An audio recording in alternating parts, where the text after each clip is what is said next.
Alkisah di akhir era 70-an, Soichiro Honda sedang menikmati kesuksesan CB750 dan CB series lain yang berkapasitas lebih kecil. Honda-san juga jadi salah satu orang yang bisa bernapas lega, karena kengototannya mempertahankan ideologi mesin patak, sukses bikin pabrikan sayap terlepas dari jerat krisis energi di era tersebut. Plus, keuntungan dari penjualan CB dan Super Cup juga membuat divisi roda 4 mereka bisa tumbuh dengan cepat dengan adanya subsidi development. Terlepas dari tekanan yang diberikan Kawasaki Z1 dan Suzuki GSX yang berpower lebih besar, Honda CB750 ternyata tetap jumawa dan gak terganggu sama sekali dalam hal penjualan. Tekanan produk 2 tak Yamaha RD Series di kelas ringan juga masih mampu dijabanin CB125, CB200 Twin, dan CB series lainnya. It was a good day buat Honda-san.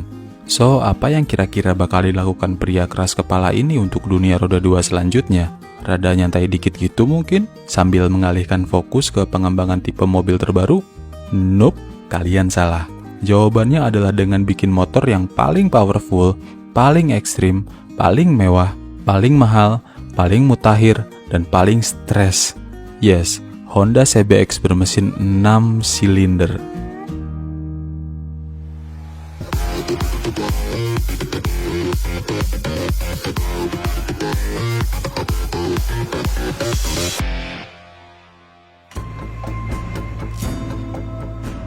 Kalau motor-motor gokil kayak Suzuki RL5 dan Kawasaki Z1 itu butuh hampir setengah dekade lamanya untuk proses development, coba tebak berapa lama waktu yang dibutuhkan untuk bikin CBX yang mesinnya bahkan lebih gokil lagi?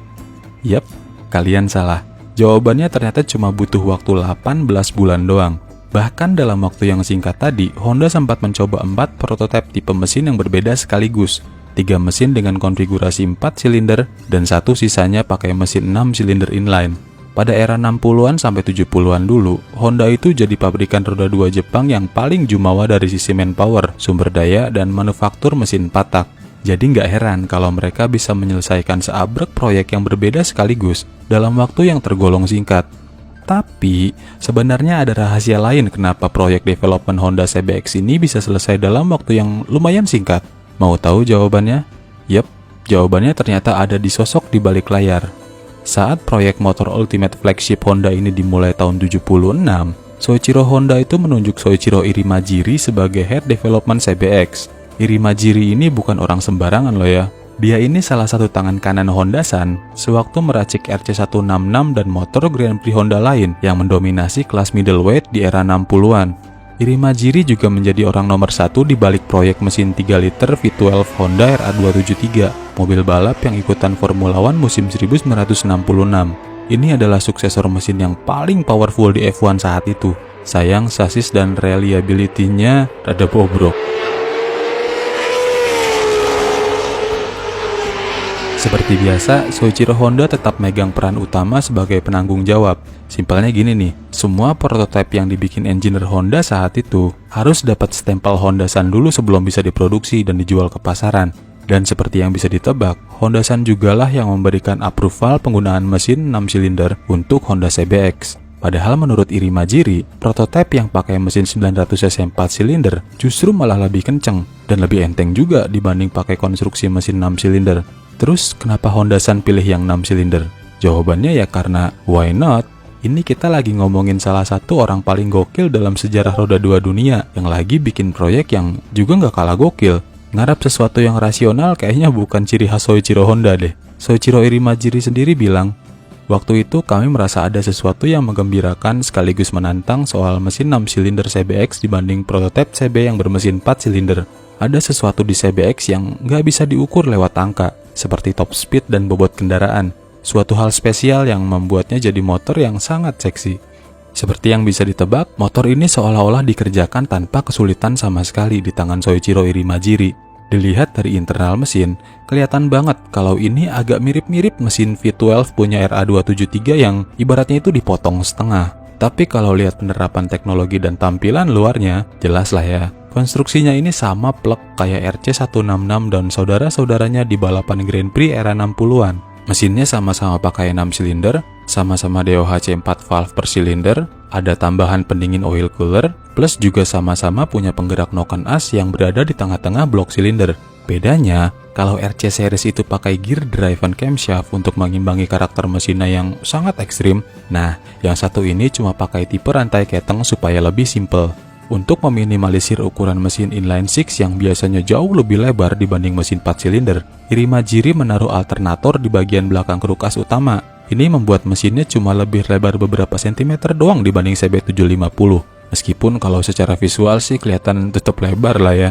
Soalnya kalau alternator dan part lain bisa disembunyikan agak ke belakang, sayangnya blok silindernya sendiri ya mana bisa diumpetin. Kemudian rahasia lain kenapa proyek development motor ini bisa berlangsung sangat singkat adalah karena part yang digunakan di proyek Honda CBX.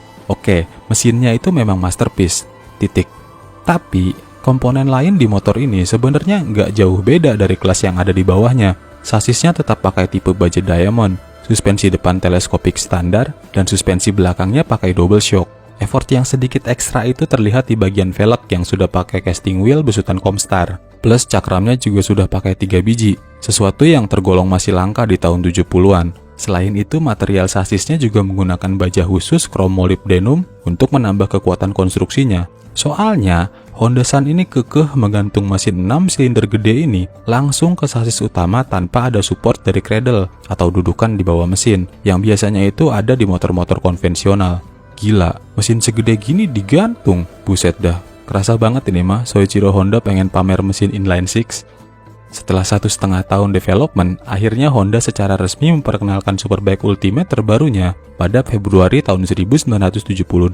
Namanya adalah CBX, didasari atas klan CB yang jadi andalan Honda di kelas motorsport, tapi dengan akhiran X untuk menandakan yang satu ini adalah tipe yang paling ekstrim. And it was. Dunia roda 2 skala global saat itu dibuat syok.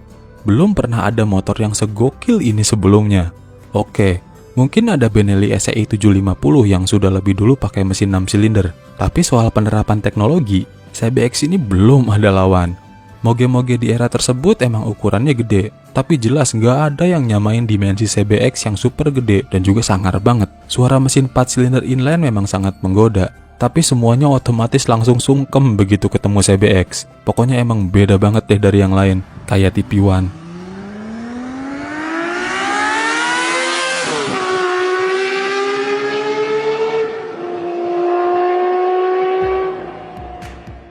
Spesifikasi final mesinnya ini bikin ngiler banget. Honda CBX pakai mesin 6 silinder segaris berkapasitas 1047 cc, DOHC 24 klep dengan pendingin udara plus oil cooler kecil.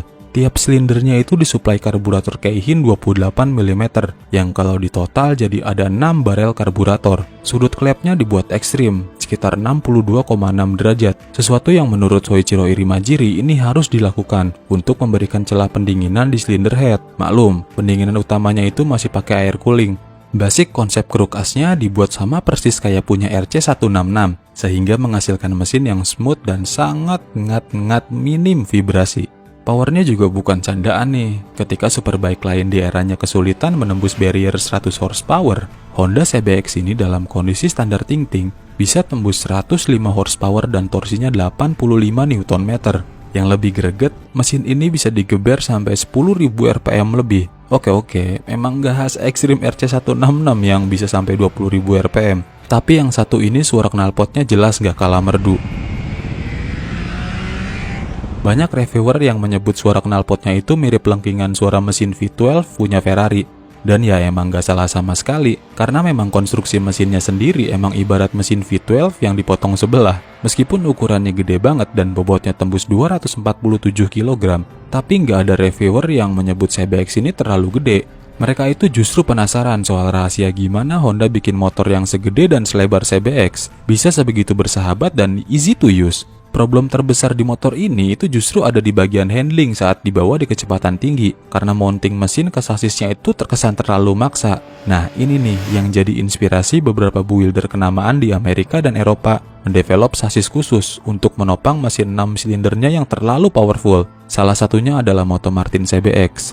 Kemudian karena harganya yang sangat fantastis, Honda CBX ini jelas nggak mampu bersaing secara penjualan melawan kelas superbike yang lebih terjangkau harganya. Yang unik, Irimajiri ini sebenarnya memang nggak pernah membayangkan CBX bakal terjual dalam jumlah yang besar. Karena setelah Big Boss pilih konstruksi mesin 6 silinder sebagai basisnya, engineer muda tersebut langsung paham kalau CBX ini hanyalah pembuktian kalau Honda-san masih punya determinasi yang sama, seperti saat dirinya itu ditunjuk sebagai Head Development RC166 yang super fantastis.